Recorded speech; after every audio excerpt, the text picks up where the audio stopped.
We must not be that person. Amen? Amen. In the early part of the 20th century, there's that Russian monk. Ang pangalan niya, si Gregory Rasputin.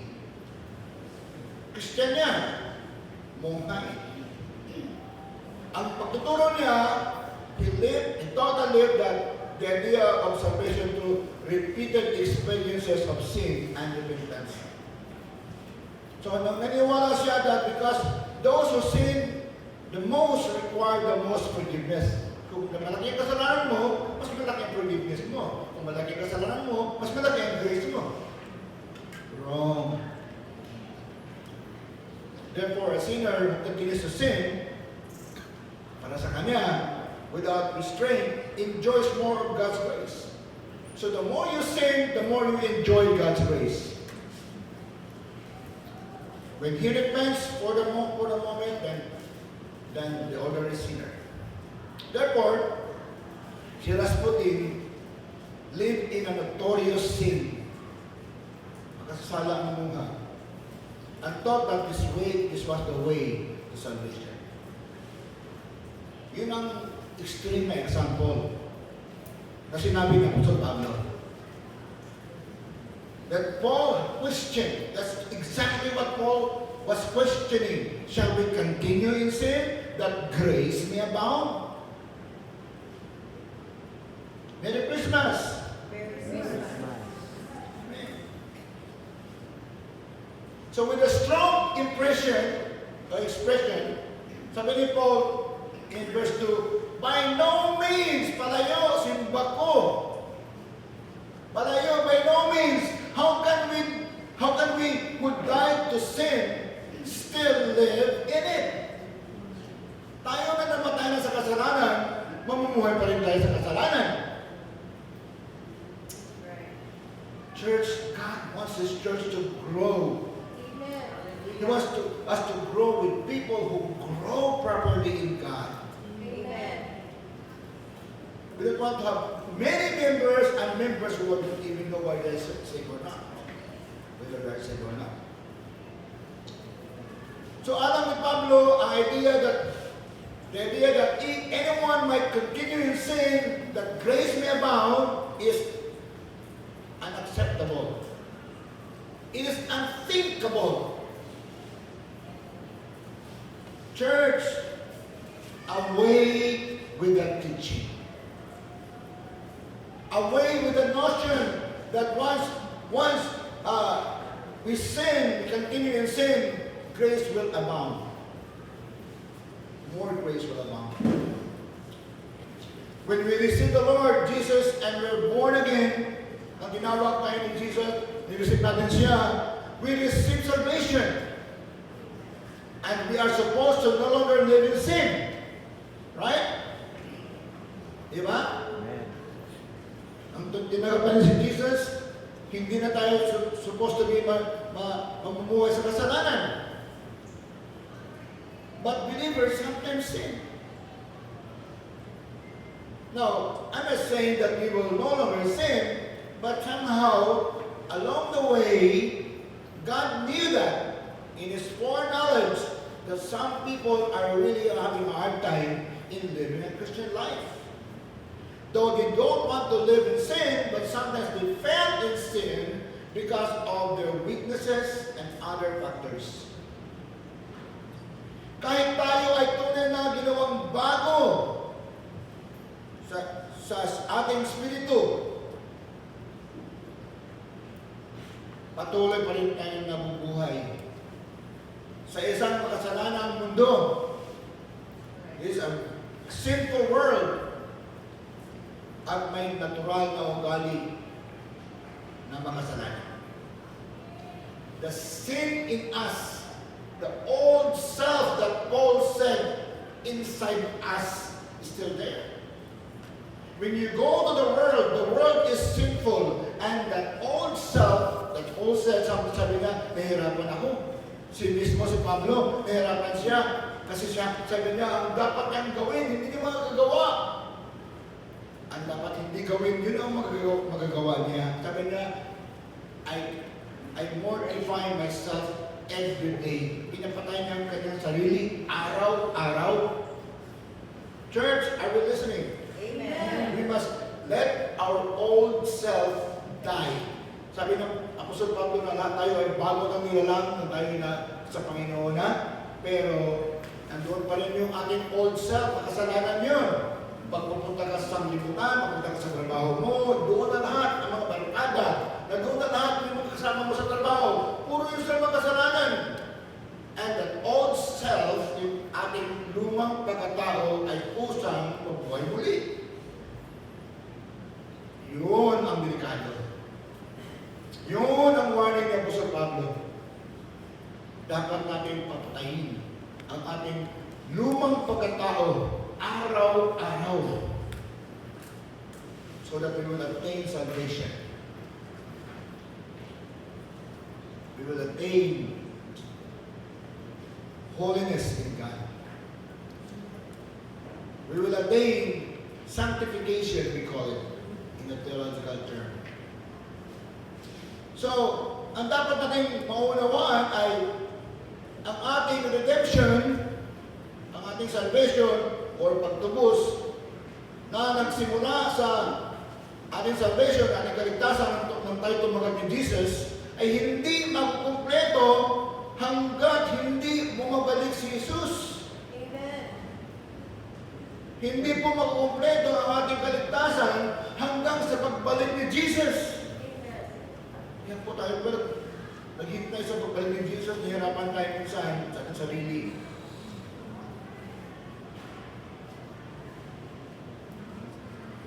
Kailan natin makumpleto ang ating kaligtasan? Ang siya'y babalik,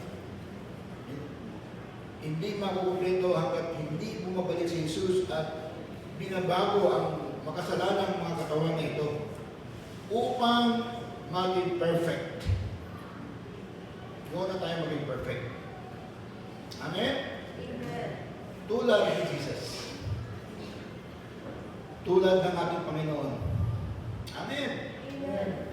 So, while we are walking this Christian walk, kailangan po, we need to be careful, mga kapatid.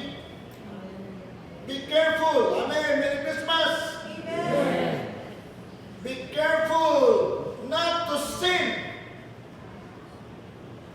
Mag-ingat po tayo. Kailangan tayo mag-ingat na hindi tayo magkasala.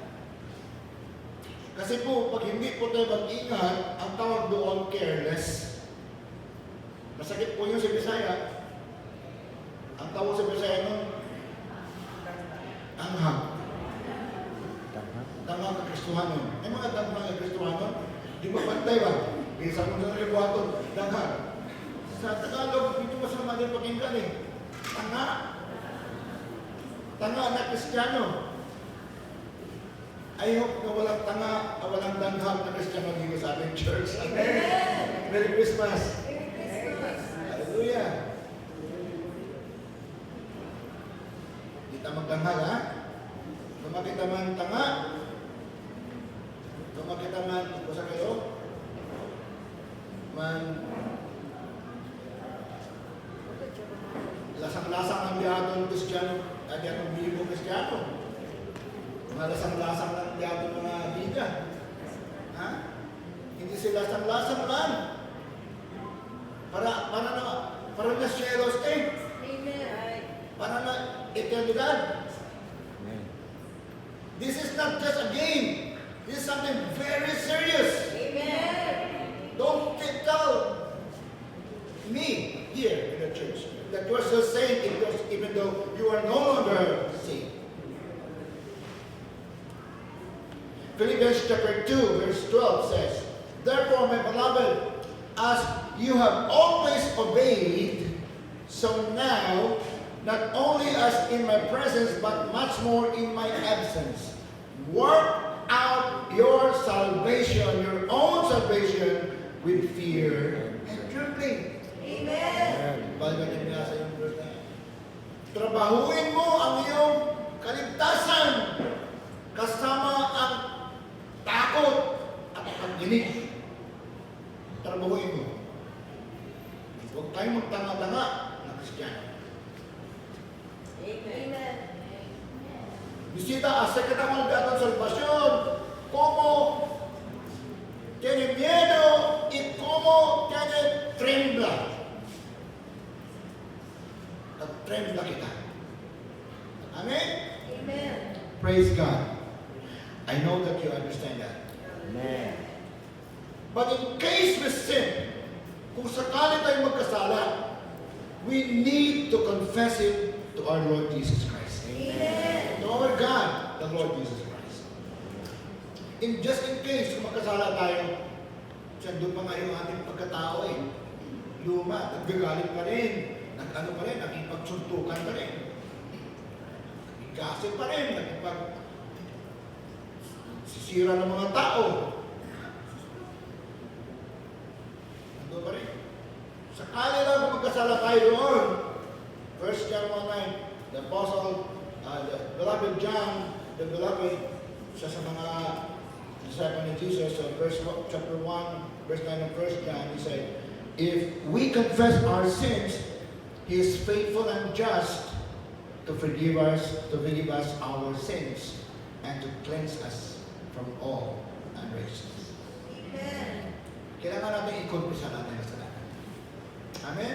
Every time. Pero huwag ka sabi, ngayon, mag-confess na ako mamaya, pagkasala mo na ako. That is double standard. Double standard yan. Pero kung sakali you're trying your best not to sin, pero nahihirapan ka pa rin at nahulog ka, go back to God right away. Amen. Confess your sins to God, to our Lord Jesus Christ. Asa kita konfesal diaton, mga pecado, mga amang Senyor. And I've been faithful ngayon to forgive us our sins. Amen. Amen. So David, the psalmist David, called the man after God's own heart. Yan po ang tawag po ni David. The man after God's own heart. Na sino dito ang makaklaim na siya po ay the man after God's own heart? Mas kamay? Wala. Or woman after God's own heart. Talagang doon ka talaga sa puso ng Diyos. After. Wala. Si David, tawag niya, a man after God's own heart. Pero napaka salawa yun. Maraming kasalanan. Kasala eh. Okay lang ba yun? Hindi okay yun. Kaya po nagsulat siya ng salmo eh. Sinabi niya kung anong gagawin niya. Dahil mali yung ginawa niya kasalanan. Hindi niya justify na tama, okay lang ako. A man after God's own heart naman ako eh. No. Hindi yun po yun justify ni David. He did not stay in sin. Nagkasala siya pero hindi siya nanatili sa kasalanan. He asked forgiveness from God. Amen. And repented of his sin. Despite that he was a man after God's own heart. Nag-repent pa rin siya, naghingi pa rin siya ng kapatawaran. And in that forgiveness, he found blessings from God. Amen. In that forgiveness from God, when he asked for forgiveness, he found comfort from God. Amen. Yun din mangyayari sa atin. Ano ang mga blessing na sinabi po ni David sa Psalm 32? Number one blessing of being forgiven or being comforted by God is God covers your sin. Hallelujah. Tayo daw mga Kristiyanos, katulad ni David, David was a believer. He said that when he asked for forgiveness, God covered his sin. Amen. No, ano ba Panginoon? Bakit kinubiran niyo yung kasalanan? It's just shame. Pag ako nag-cover sa kasalanan ko, mali yun. Pero kung ang Diyos ang nag-cover sa kasalanan ko, tama yun. Hallelujah. So in Psalm 31 verse 1, David said, blessed is the one whose transgression is forgiven, whose sin is covered. Amen. Yat tapaele ko nagyato ang mga pekado. Hallelujah. Cuando pinikatawan nere, kung disuyo, forgiveness are another. Beautiful psalm. In fact, according to history, this psalm, Psalm 32, was Saint Augustine's favorite psalm. One of the great fathers.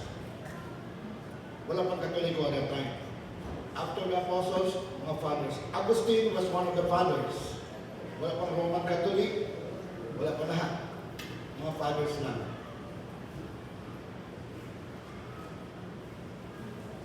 Augustine ang ginawa ni Augustine, kung Psalm 32 ay sinulat niya sa gilid ng kanyang dingding. Kung saan po siya malapit ang mamatay, nakahiga siya. Pinasulat niya ito para palagi niya araw-araw makita ang Psalm 32. Gusto niya na ma-meditate palagi before siya mamatay. Ang ganda ng Psalm. Para mas lalo siya makapag-meditate. Alala ko si Brother Argamino, papa ni Brother Arnold. Hindi naman siya makakilos. Ginawa ko, sumulat ako ng mga verses. Malapit na yung sili nila Magbabasa Dinagay ko mga verses, malaki yung kasulat. Para makipabasa palagi. Ganun siya Basa siya palagi yung mga verses. Yung ginawa ni St. Augustine, sinulat niya ang Psalm 32, malapit siya mamatay, nakahiga na siya, doon sa dingding. Upang, before he will die, he will meditate on the Psalm 32 better. The Psalm 32 verse 1 says, God covers our sin when we are forgiven. Amen. Now this is David, the believer. In other words, David said that when we ask for forgiveness from God bilang mga mananampalataya, God will cover our sin. Amen. As I've said, it's okay for God to cover my sin than me covering my own sin. Because if I will cover my sin, that's double standard life. Christian ako sa loob ng simbahan. Pagdating sa trabaho, hindi na ako Kristiyano. Pagdating sa pamilya ko, iba na ako. No! Let God cover your sin of double standard life. Don't play kara. Amen? Merry Christmas! Merry Christmas. Amen.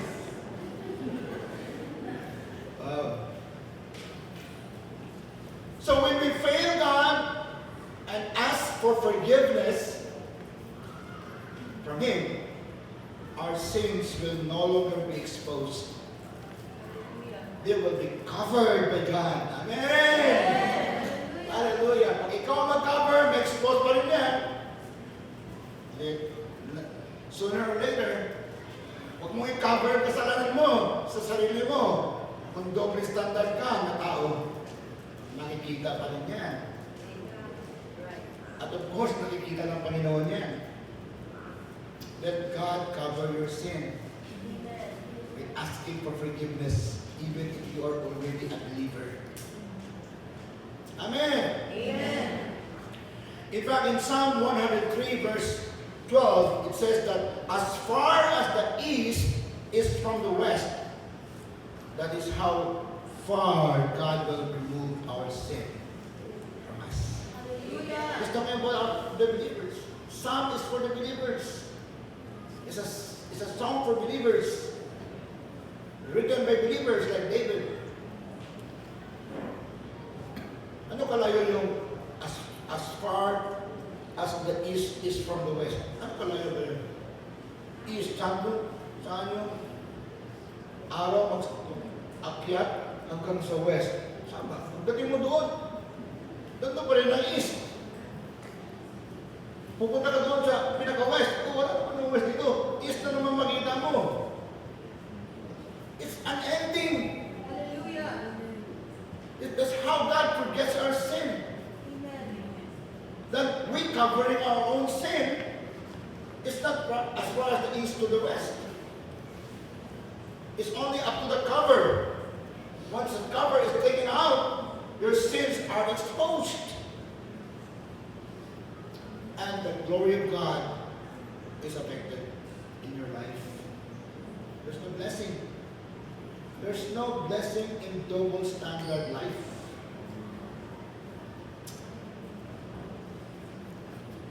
So, alam mo David na paano isang tao magkasala? The guilt of being a sinner. Alam niya kung ano kaseryoso ang kasalanan and how good it is to be truly forgiven. Kailangan mag-forgive ang kasalanan. Bilang isang Kristiyano, kailangan mag-forgive tayo. Amen? Isita, el Diyos ay nagdali na natin perdon. Kamali kita, sa tatumba kita, kahit kita nagdato mga bida, bisisita ngayon, ang takda at rakakita mo nele, pidi, perdon. Amen. Kasi tali pa si Pekel, diato mga pikado. No somos ang Amuel,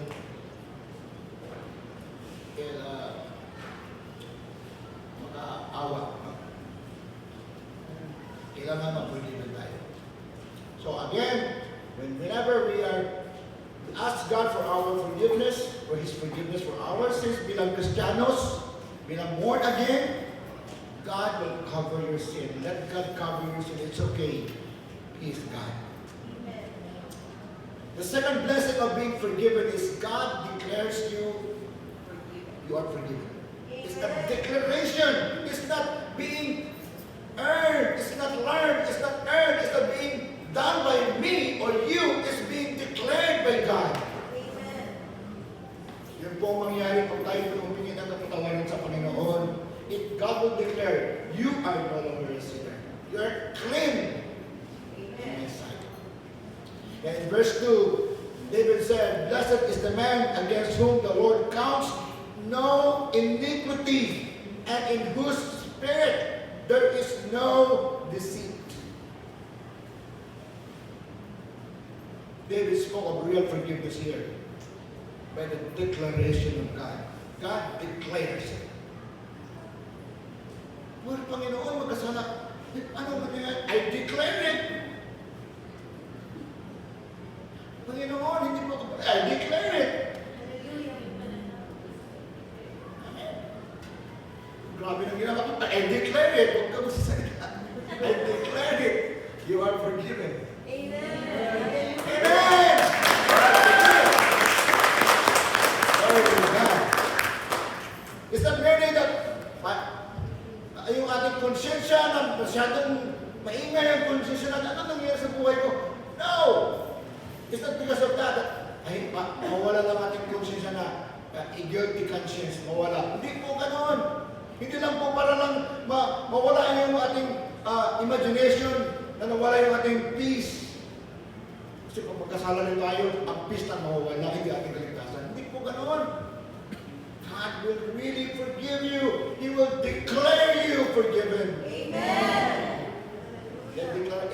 Mandeklara kung dapat, Señor, toda kita, napili kita ko na Isu, perdon, ela ta deklara, ito gayon ay perdon.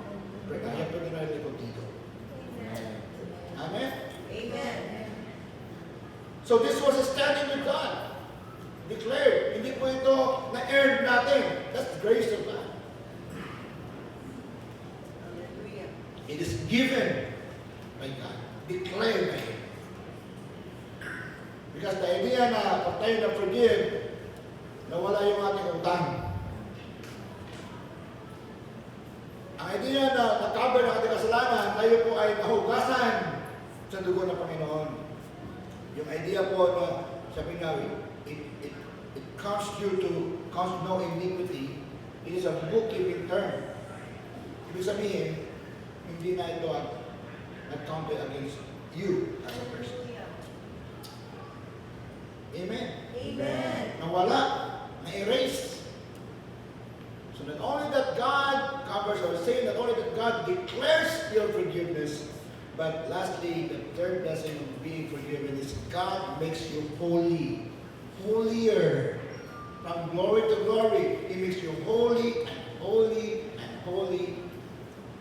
Glory to glory. For His purpose. Amen. By the way, we are made holy not for us, it is for Him. Para magagamit tayo. Para maging effective tayo sa ating mga pamilya, effective tayo sa ating mga trabaho, effective tayo sa ating pag-serve sa Panginoon. Kaya sa verse 2, sabi ni David, "Blessed is the man against whom the Lord counts no iniquity, and in whose spirit there is no deceit." Amen. So nawala na yung dating buhay ni David, ni King David, being sinful, double living, double standard, double karon na buhay ni David. Nawala na yun. After he repented, after he asked forgiveness, he was a forgiven sinner. He was a forgiven believer who sinned, and God makes him holy again. Amen. Amen. So, kung titignan natin dito, the first problem that David committed ay marami. Ang pinaka-glaring na kasalanan ni David was when he committed adultery with Bathsheba, the wife of Uriah. At pinatay pa niya si Uriah para wala nang problema. Pinapunta niya sa digmaan para patayin doon, mamatay doon, at sorong-sorong na si magandang Bathsheba. Doon yung kasalanan niya. Pero ang problema niya ay ang kanyang pangalawang kasalanan. Ang unang kasalanan niya yung adultery, marami sa mga babae, especially Bathsheba, at pinatay pa niya, killer pa siya, murderer siya. Yun ang unang kasalanan. Pero ang pinakamalaking kasalanan ni David was not that. It was living a life of double standard. Duplicare. Tingnan siya, David was a king. He built the temple. He was good, and he was God, a man after God's own heart. Sino nakaalam na pinatay pa rin si Uriah? Nobody knew that. Natural, bukuhan niya si Bathsheba kasi patay na nga sa kanya. Pero pinatay niya eh. Pinapatay niya. But that was not the main sin of David. It was, he covered his sin. He didn't ask for forgiveness from God. He lived a double life. Despite his sinfulness, he still lived life, okay lang ako. The grace of God will abound. The more I sin, the bigger my sin is, the bigger the grace of God. Once saved, always saved. Hindi po yung tama eh. David must ask for forgiveness. Amen.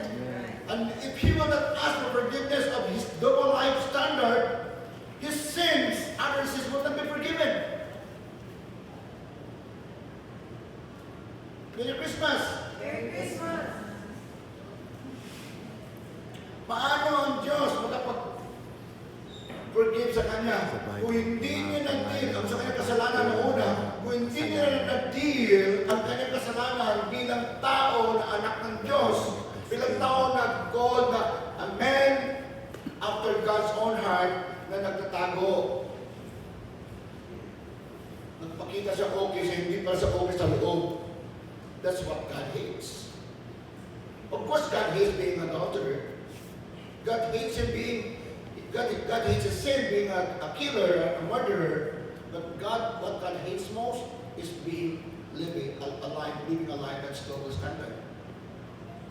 He covered his own sin. He didn't allow God to cover his sin by asking for forgiveness so that his sin would be remembered no more.